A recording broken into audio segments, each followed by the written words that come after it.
और बड़ी खबर है लखनऊ से, जहां सीएम योगी ने मौन मार्च निकाला। विभाजन विभीषिका दिवस पर सीएम योगी ने ये मौन यात्रा पदयात्रा निकाली।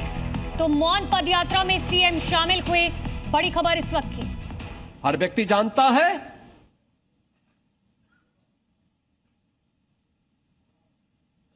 सिंध हिंदू बाहुल्य था, सिंधी बाहुल्य था। जबरदस्ती वो अभी पाकिस्तान के हवाले कर दिया गया। पंजाब पंजाबी बाहुल्य था, जबरदस्ती उनके हवाले कर दिया गया। बंगाल बंगाली बाहुल्य था। आज भी आप जाएंगे बांग्लादेश बॉर्डर पर जाकर के देखिए उस त्रासदी को। सारे हिंदू गांव लेकिन जबरदस्ती बांग्लादेश को दे दिए गए। इस शर्मनाक कृत्य किसी और ने नहीं किया। इस शर्मनाक कृत्य क्या था? सत्ता के प्रति अति आतुर उस कांग्रेस ने, जिस पर इस देश ने आंखें बंद करके विश्वास किया था। उसने उस विश्वास की कीमत विश्वासघात के रूप में, इस रूप में हमें दी। आपने अभी ये चित्र देखा होगा यहां पे, जो वीडियो आपके सामने चला है। और मैं आप सबसे अपील करूंगा कि एक बार जब आप जाएं तो थोड़ा बाहर जो प्रदर्शनी लगी हुई है उस प्रदर्शनी का अवलोकन करते हुए भी जाएं। उस प्रदर्शनी के चित्रों को देखें, अपनी वर्तमान पीढ़ी को भी अवगत कराएं। और केवल यहीं पे नहीं, पूरे प्रदेश भर के सभी नागरिकों से मैं कहूंगा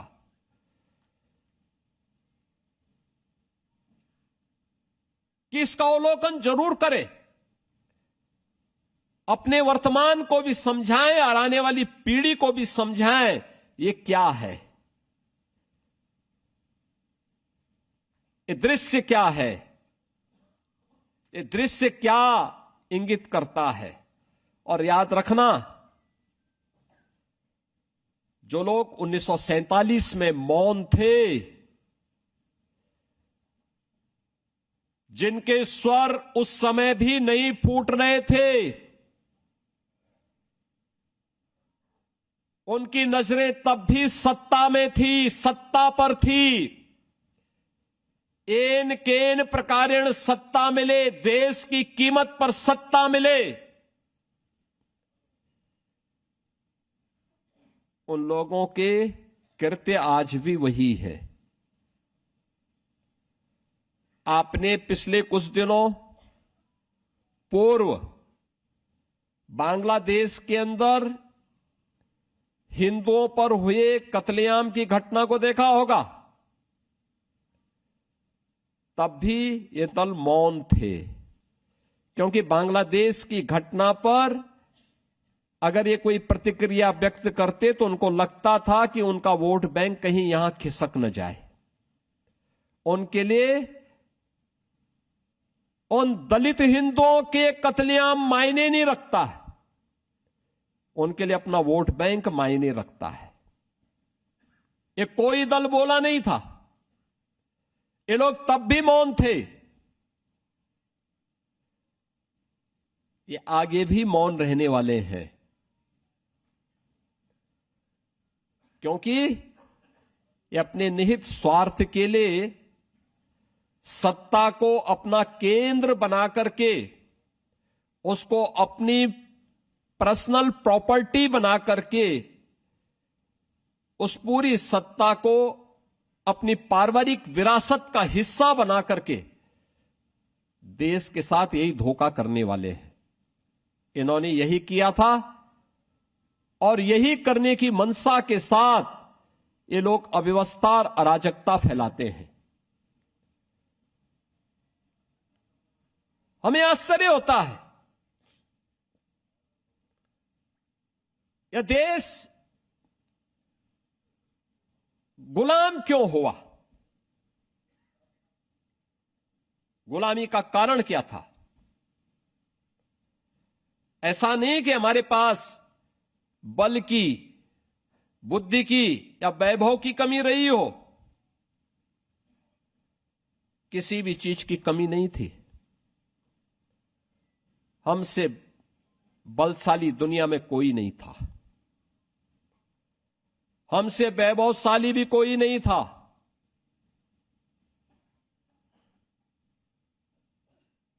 भारत जैसी बुद्धि भी नहीं थी किसी के पास।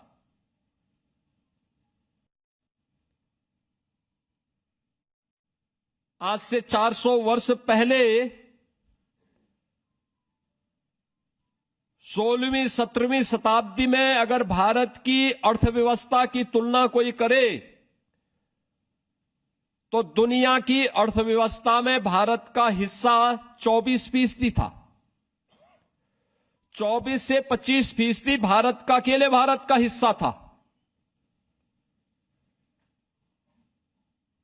इसका मतलब भारत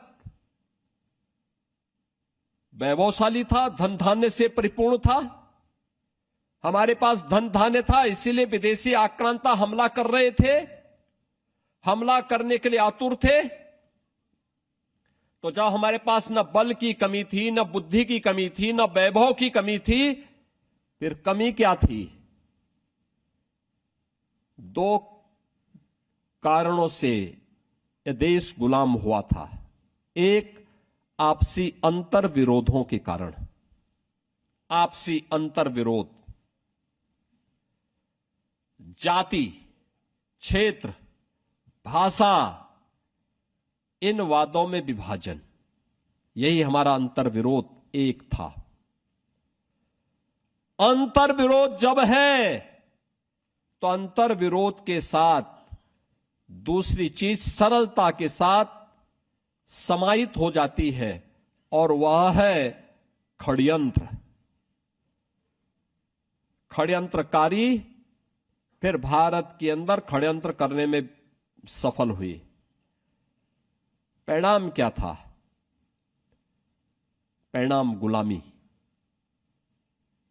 गुलामी के रूप में। सामूहिक रूप से हम लड़ नहीं पाए,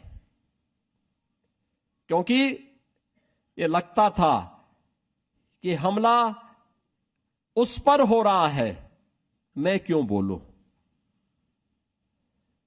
हमला आज फलानी जाति पे हो रहा है, मैं क्यों बोलूं। हमला फलाने क्षेत्र पे हो रहा है, मैं क्यों बोलूं। हम क्यों लड़े।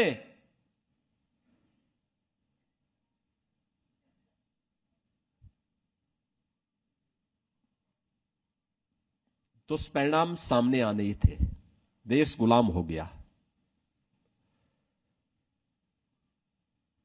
यानी सनातन काल से जो भारत एक भारत था,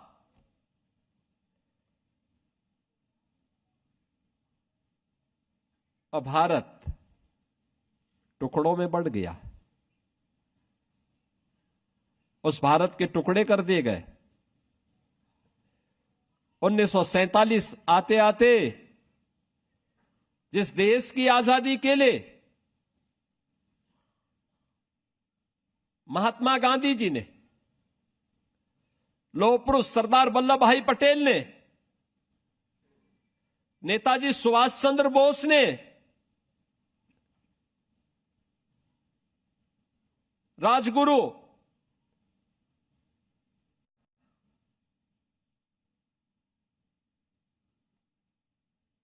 पंडित राम प्रसाद बिस्मिल, ठाकुर रोशन सिंह, चंद्रशेखर आजाद,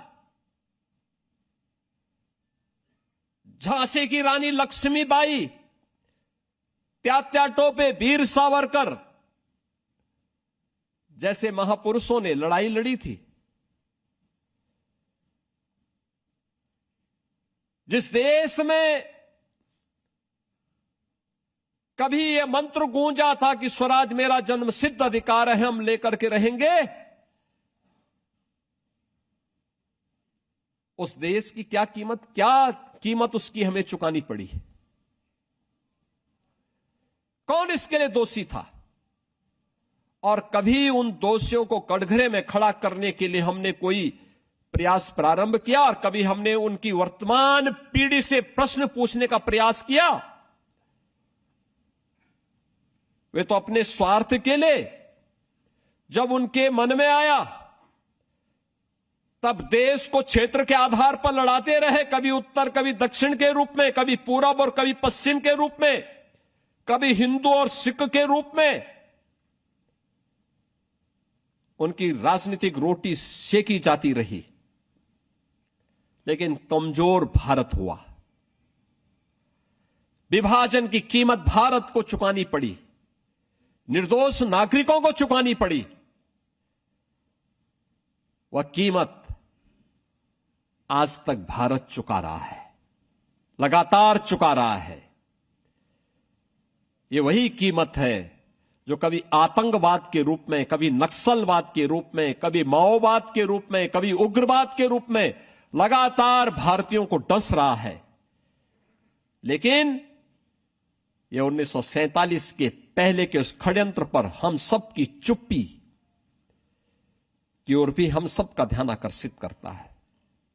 और ये लोग आज भी अपने साफ गोही का प्रमाण लेकर के समाज के सामने ऐसे घूमते हैं जैसे कि भारत इन्होंने बनाया है, जैसे कि भारत अगर ये नहीं होते तो भारत नहीं बनता।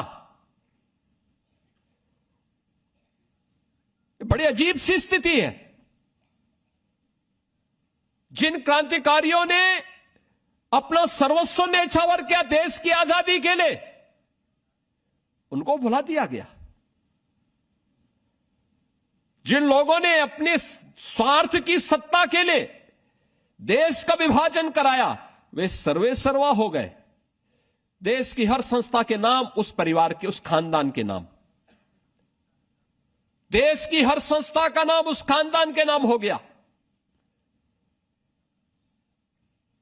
और हम सब मौन रह करके सब दृश्य देखते रहे। आज भी ये क्या कर रहे हैं? आज भी इनकी हरकतें क्या है? मैं बहुचक था जब सिटीजनशिप अमेंडमेंट एक्ट प्रधानमंत्री मोदी जी लेके आए। एक्ट का विरोध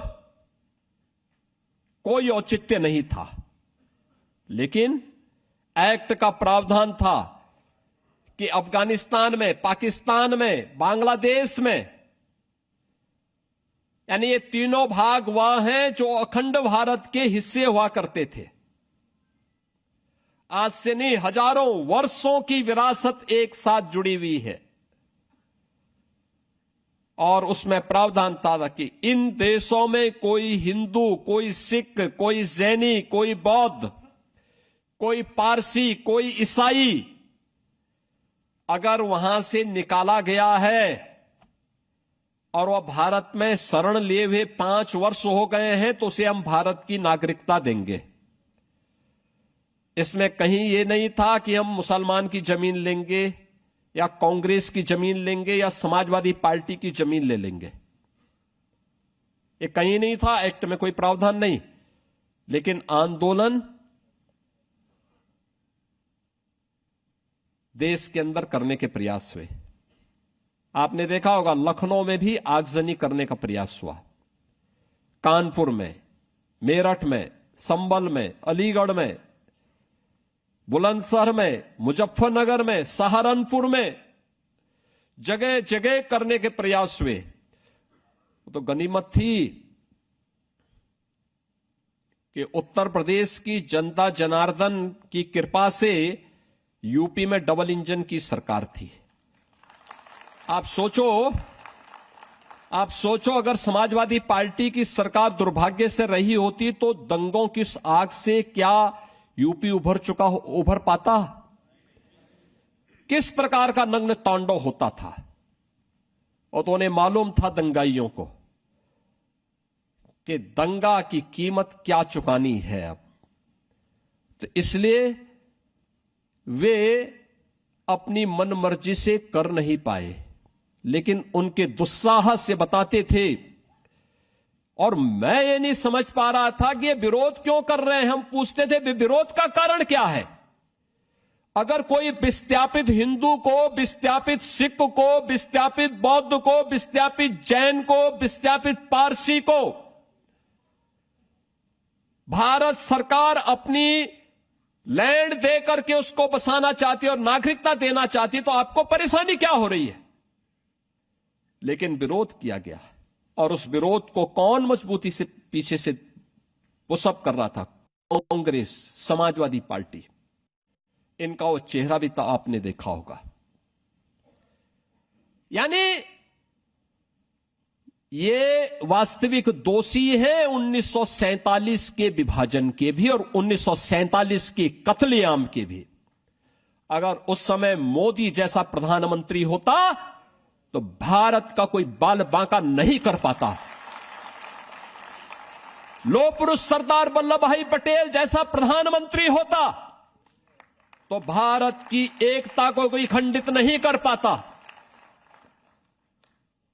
लेकिन इन कांग्रेसियों की बुजदली का दुष्परिणाम क्या था कि देश को इसकी कीमत चुकानी पड़ी। और सीए के दौरान भी इनका एक चरित्र आप सबने देखा होगा। आज का यह दृश्य अत्यंत महत्वपूर्ण इसलिए हमारे लिए है, जो बाहर प्रदर्शनी लगी उस प्रदर्शनी को आप भी, आपके पास भी स्मार्टफोन होगा, इस स्मार्टफोन से उसके विजुअल्स लीजिए, अपने वर्तमान को दिखाइए। वर्तमान युवा पीढ़ी को दिखाइए। सोशल मीडिया प्लेटफॉर्म पर आप भी अपने कमेंट लिखिए इस पे, और आप भी इस बात उन गलतियों को दोहराइए मत जो गलती कभी हम लोगों ने आपस में बांटकर की थी। हमारी व्यक्तिगत पहचान, हमारे नातेदारी, रिश्तेदारी, पारिवारिक संबंधों के लिए हो सकती है, लेकिन हमारी एक पहचान होनी चाहिए और वह एक भारतीय के रूप में, एक भारत के कर्तव्यनिष्ठ नागरिक के रूप में। यह हमारा एक सामूहिक दायित्व बनता है कि हम सब अपनी उस पहचान को बनाएं, उस पहचान के साथ हम आगे बढ़ें। अन्यथा आपस में हमारा ये विभाजन, यह उन तत्वों को जो भारत को कमजोर करना चाहते हैं उनको मजबूती प्रदान करता है। हमारा आपसी विभाजन